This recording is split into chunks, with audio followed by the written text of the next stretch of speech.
मैं दिल्ली में प्रैक्टिस करता हूँ, रहता हूँ, लेकिन बिहार का किस तरह से विकास हो, खासकर मुजफ्फरपुर जिला और शहर का कैसे विकास हो, उसकी तमन्ना मेरे दिल में वर्षों से पल रही थी। वकालत के बदौलत मैंने राष्ट्र की भी सेवा की है अब तक और पार्टी की भी सेवा की है, तो वकालत तो मेरी आधारशिला है। अब सवाल ये उठता है कि जब जिस धरती पर मैंने जन्म लिया, उस धरती के जो कर्ज मेरे ऊपर है उसकी अदायगी कैसे हो, इसीलिए मैं पॉलिटिकल क्षेत्र में हूँ। जो मुजफ्फरपुर का जो एक तरह से आप कह सकते हैं कि पहले, आज से 25 साल पहले जो मुजफ्फरपुर की दशा दिशा थी, उसमें और आज में आमूल-चूल परिवर्तन है। खासकर में बहुत ऐसी चीज़ें हैं कि पहले बहुत अच्छा हुआ करता था, लेकिन आज वो अच्छाई दूर हो गई है, आज वो अच्छाई नहीं है।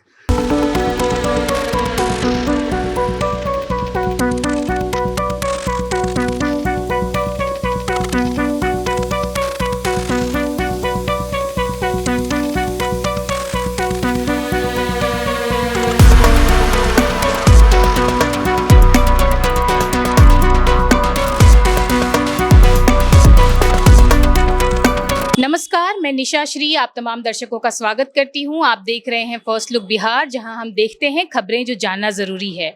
और जैसा कि आप जानते हैं कि बिहार विधानसभा चुनाव जो है वो इस साल के अंत में होना है, और इससे ही जुड़ी जो तमाम खबरें हैं वो हम और आप अभी देखना और जानना चाहते हैं।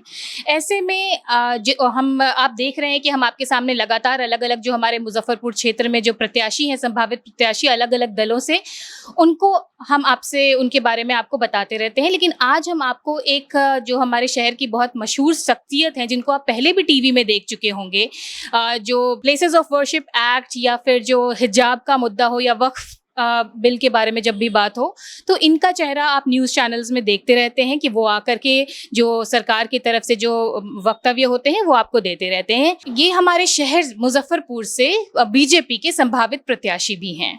इनका नाम है वरुण कुमार सिन्हा जी। तो एडवोकेट वरुण कुमार सिन्हा, आपका बहुत बहुत स्वागत है हमारे। नमस्कार। और आप बहुचर्चित चेहरा रहे हैं टीवी में, न्यूज़ में हम आपको देखते आए हैं, वो चाहे राम मंदिर का सिलसिला हो, वक्फ की बात हो, या हिजाब वाला ही मैटर हो, या फिर अभी जो महीने भर पहले हम लगातार आपको न्यूज़ में फॉलो करते रहे हैं प्लेसेस ऑफ वर्शिप एक्ट के बारे में लेकर के। लेकिन फिर इसके बाद आप राजनीति की तरफ स्विच कर रहे हैं, और उसमें भी आपने बिहार के मुजफ्फरपुर शहर को चुना। तो सबसे पहली क्यूरियोसिटी हमारे जिले की जनता की यही बनती है कि आपका इस शहर से क्या नाता है? देखिए, ऐसा है कि मैं मूलतः मुजफ्फरपुर से सटा हुआ, शहर से सटा हुआ एक गांव है पुरुषोत्तमपुर। मैं पुरुषोत्तमपुर का रहने वाला हूं। मेरा जन्म मुजफ्फरपुर के पुरुषोत्तमपुर गांव में हुआ है। और सबसे बड़ी बात है कि मैं 2013 से वैशाली लोकसभा के लिए मैं यहां पर कार्यरत रहा हूं, और मुजफ्फरपुर में मेरा पॉलिटिकल एक्टिविटी 2013 से लगातार बना हुआ है। वजह यह है कि मैं दिल्ली में प्रैक्टिस करता हूँ, रहता हूँ, लेकिन बिहार का किस तरह से विकास हो, खासकर मुजफ्फरपुर जिला और शहर का कैसे विकास हो, उसकी तमन्ना मेरे दिल में वर्षों से पल रही थी कि अगर ईश्वर मुझे मौका दे, और खासकर भारतीय जनता पार्टी जो मेरी पार्टी है मुझे मौका दे, तो मैं पूरी क्षमता के साथ मुजफ्फरपुर शहर और मुजफ्फरपुर जिला में किस तरह से विकास की गंगा बहे उस पर ध्यान दूंगा। तो आपकी शुरुआती शिक्षा यहाँ पे, आपका जो गांव है पुरुषोत्तमपुर, वहाँ पे हुआ, और उसके बाद फिर आपने बाहर में पढ़ाई की, लेकिन इस जगह से जो है वो आपका जुड़ाव बना रहा। तो आप हमें बताएं कि ये कौन कौन सी चुनौतियाँ आपको दिखाई दी जिसके बाद आपको लगा कि आप वकालत से फिर राजनीति की तरफ स्विच करना?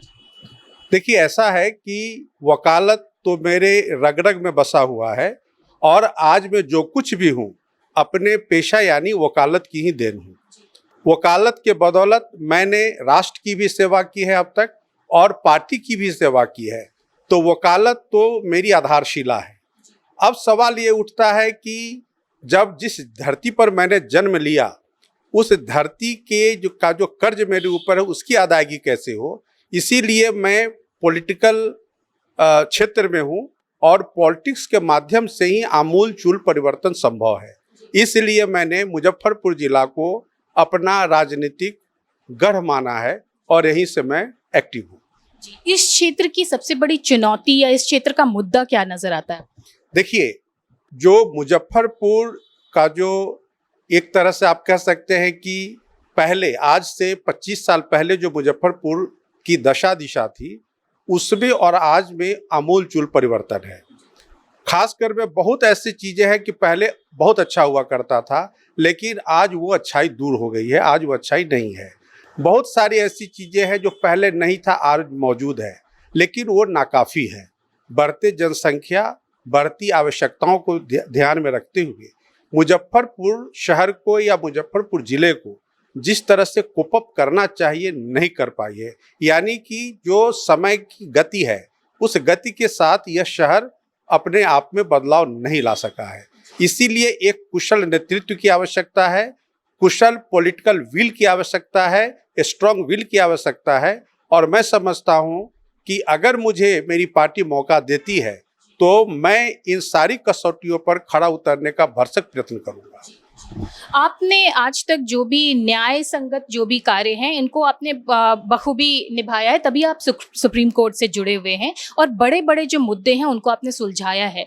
लेकिन राजनीति में आने के बाद जब जनता से जुड़ी समस्याओं को सॉल्व करना होता है तो उसकी परिपाटी बिल्कुल अलग हो जाती है। तो इसको सुलझाने के लिए आपकी योजना क्या है? ये बहुत ही अनुकूल प्रश्न आपका है। आज मुजफ्फरपुर में जो सबसे बड़ी समस्या है, इंफ्रास्ट्रक्चर की जो कमी है, उससे सारा शहर जूझ रहा है। जो ड्रेनेज का प्रॉब्लम है, उससे सारा शहर जूझ रहा है। जो वाटर लॉगिंग है, उससे सारा शहर जूझ रहा है।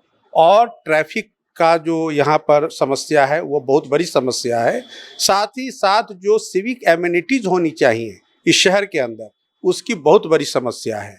इसके अलावा युवाओं के लिए अच्छे स्तर का शिक्षण संस्था हो, उनके रोजगार के लिए संसाधन हो, उनकी रोजगार की व्यवस्था हो, तो इस तरह से जो इकोनॉमी है पूरे जिला का या इस शहर का, उसमें भी बहुत बड़ा परिवर्तन होगा। मैं आपको एक उदाहरण देता हूँ कि आज मुजफ्फरपुर शहर के साथ जुड़ा हुआ बेला इंडस्ट्रियल टाउन है। बेला इंडस्ट्रियल टाउन का तकरीबन 70% इंडस्ट्रीज पर ताले लटके हुए हैं, वो नॉन फंक्शनल है। इसका कारण क्या है कि जो औद्योगिक विकास होना चाहिए था, जो औद्योगिकरण हुआ इस शहर का, वो भी असफल रहा। तो मेरा प्रयास होगा कि जो बंद कंपनियां हैं उनको किस तरह से चालू कराया जाए। जब कंपनियां चालू होंगी तो बेरोजगारों को रोजगार मिलेगा।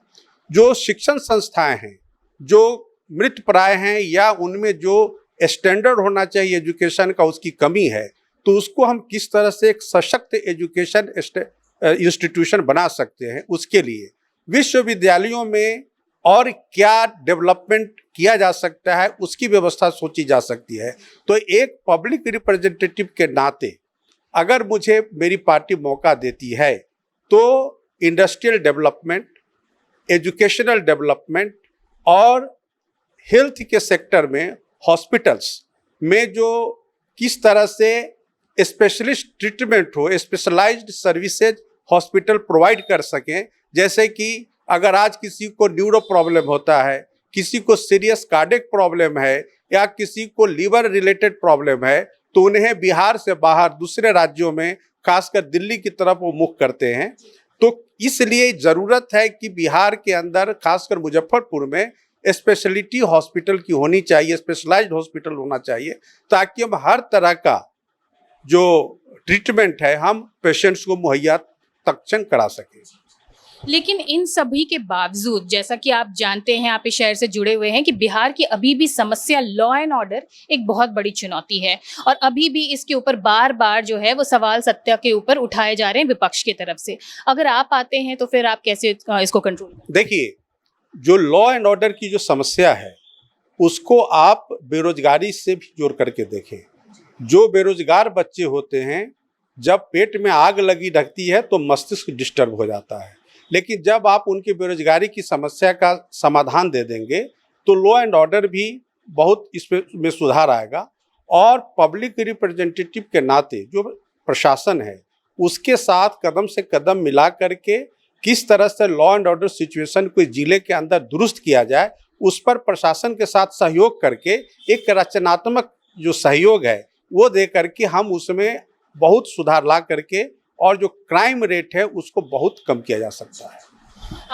आपकी आइडेंटिटी राम मंदिर और जो भी सरकार के जो मुद्दे हैं, ज्वलंत मुद्दे, वक्फ बोर्ड हो या जो हिजाब वाला मसला हो या फिर अभी places of worship art act जो है, ये सारे ऐसे मुद्दे हैं कि मुजफ्फरपुर की जो मेजॉरिटी जनता है उनको आकर्षित करती है, उनकी इमोशंस इन सारे कानूनों के साथ हैं, सारे मुद्दों के साथ हैं। तो क्या लगता है इसके अधिवक्ता होने का फ़ायदा आपको मिलेगा चुनाव में? देखिए, ऐसा है कि जो मैं वकील के नाते जो अपना फर्ज अदा कर रहा हूँ कानून के क्षेत्र में, एक लेजिस्लेचर होकर के मैं कानून के क्षेत्र में अपना फर्ज अदा करते रहूँगा और साथ ही साथ अगर मुझे पार्टी मौका देती है तो पब्लिक रिप्रेजेंटेटिव के नाते भी मैं अपना फर्ज बखूबी निभाता रहूँगा, ऐसा मुझे विश्वास है। ये हमारे जो बीजेपी के हमारे शहर से जो संभावित प्रत्याशी हैं कि बीजेपी अगर इनको मौका देती है तो ये चुनाव लड़ेंगे और जाहिर सी बात है कि एक जो है हमारे शहर का जो समस्या है उसको सुलझाने की और जो लॉ एंड ऑर्डर की भी जो समस्या है उसको सुधारने का पूरा प्रयास करेंगे। तो हमारी भी आपकी पूरी तरह से शुभकामना है कि आपको आने वाले समय में आपको टिकट। धन्यवाद। और इसी के साथ अब इस इंटरव्यू को देते हैं यहीं पर विराम।